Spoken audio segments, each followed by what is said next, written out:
living, working, and playing. Add faith and rest to that, and you have what constitutes a joyful life. All people at one point or another in history have struggled against the destruction of their environment. Since the Industrial Revolution, California has been awash in toxic activities: mining, manufacturing, transportation. These activities fill the air, the water, and cover the soil in pollutants. Huge strides were made to liberate the air, to clean the waterways, and even to bring life back to the soil. However, most people do not understand that toxicity is both a result of neglectful activities, but in the hands of a few, a weapon. Sort of these topics that a lot of people are not interested in until it ends up at their doorstep. Their loved ones are getting cancer, sickness and miscarriages, and all these terrible things that happen to people when they're contaminated, their environment's contaminated. It is a destroyer of joy, and it brings death to those before their time. This weapon is a weapon of sadness. It is a subtle killer. It is unseen, hidden in plain sight, pervasive. It causes heinous abuse to the human body. Your environment is your home. You are surrounded by it. You cannot escape your environment. You constantly exchange with it through your skin, your eyes, your lungs. We're astonished that the media is giving enthusiastic attention to the Porter Ranch situation, but the situation here in South Central, especially the Watts area, is being ignored as if, we'll throw away people, it don't matter, they need to die. Okay, so we consider this environmental racism, social injustice, environmental injustice, and we want to draw attention to the situation here in the Watts area. These standards have put it in place to afford all communities a healthy living environment. They will want you to believe that it's just the community that's leaving it filthy, but the reality is that we have so many policies in place that are not overseen that you see what it does. It makes it look like it's a community filled with trash. Some of the information that goes into environmental standards is extremely technical. It's imperative to be informed about your environment. These things affect both you and your family. We're going to look at some of the mechanisms involved in toxicity, and we must not ignore the truly harmful and hindering effects of toxicity in the human body. These mechanisms work to not just weaken the body, but to weaken the mind. These regulations that are put in place bind the community to address the issues of toxification that is occurring in our communities today. The three main areas that toxicity enters the body is in air, water, and soil. Air. When you get food poisoning, you know immediately that something is wrong. However, with other forms of toxicity, there isn't an immediate understanding that your body is going through a traumatic event. The way most people receive air toxicity is slowly over long periods of time.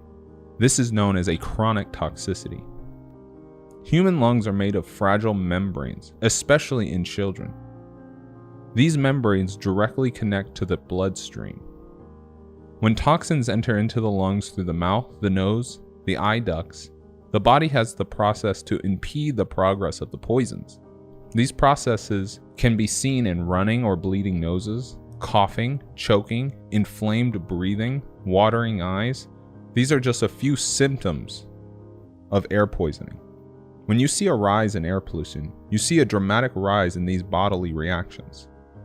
South Los Angeles is awash in airborne particles.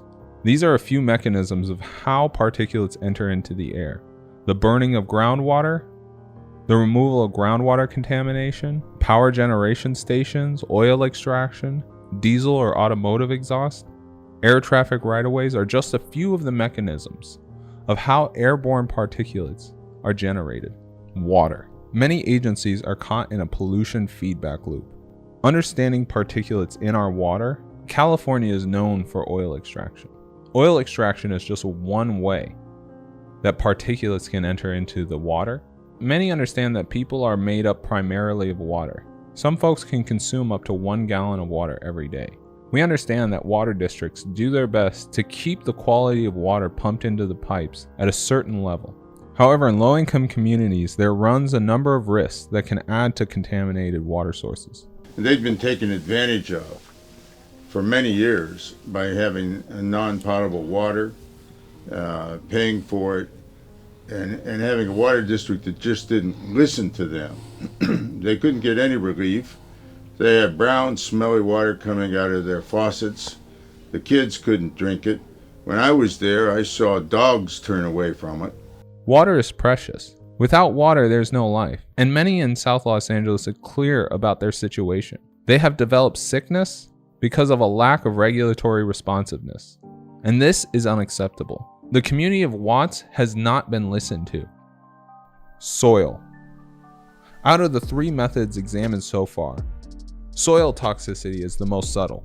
Unlike water, which can easily and clearly be contaminated, or air, which can have a clean smell or texture but is noticeably polluted, there is a clear difference between clean or dirty air or clean and dirty water. Yet soil is the most silent of the 3. Soil is the hardest to see. You cannot tell the difference if soil is harmful or not. The naked eye is unable to distinguish the difference between a lead particle or an inert zinc particle.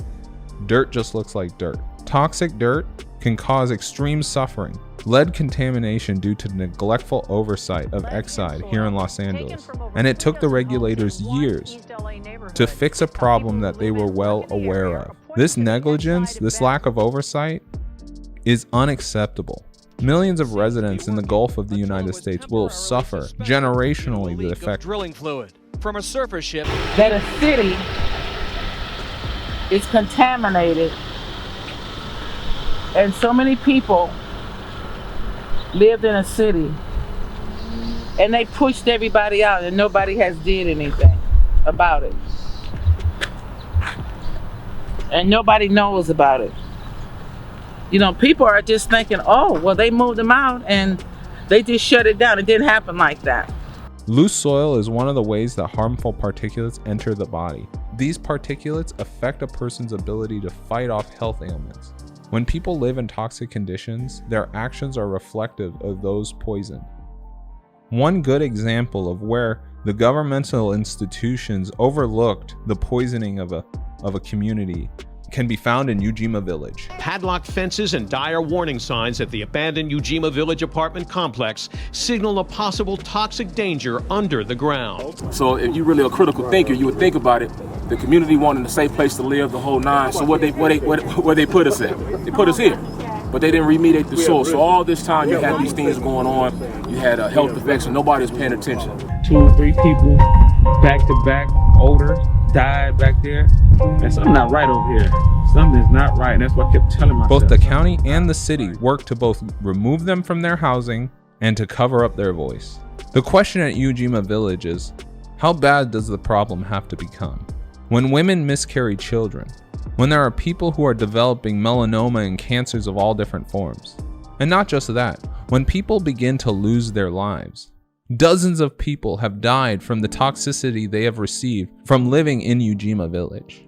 Numerous people were poisoned in Ujima Village, and the story has not been told. Those in charge, on both a county and a city level, overlooked the death of dozens of people due to toxic environmental conditions. Numerous communities in South LA are currently suffering the same issues of toxicity that happened at Ujima Village. And through the processes we're talking about here, through the mechanisms of air, water, and soil toxicity, you can research for yourself the damage that some of these particles can cause. Chromium, arsenic, zinc, cadmium, copper, mercury, nickel, and many others. And this is just the baseline list. This does not include all the compounds and complex molecules like benzene or sulfur compounds, polychlorated biphenyls, and sadly, the list goes on. What have you learned so far? How concerned are you for your family and your community? We wish to say that there is an easy solution on the horizon, but there is not. Our communities are being assailed by toxic conditions in the soil we walk on, in the air we breathe, and the water our children bathe in. I think that this is a way that we build critical mass at a ground level in order to hold officials and agencies accountable for a public that's being overexposed to hypertoxic conditions.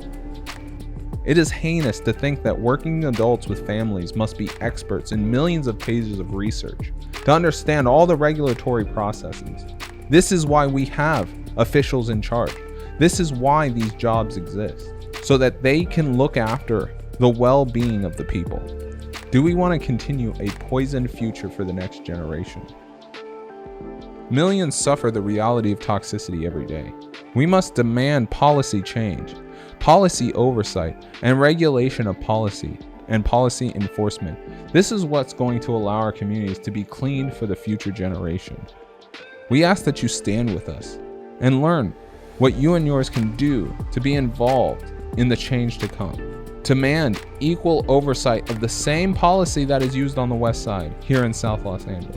Connect with us and let's end this toxic nightmare together.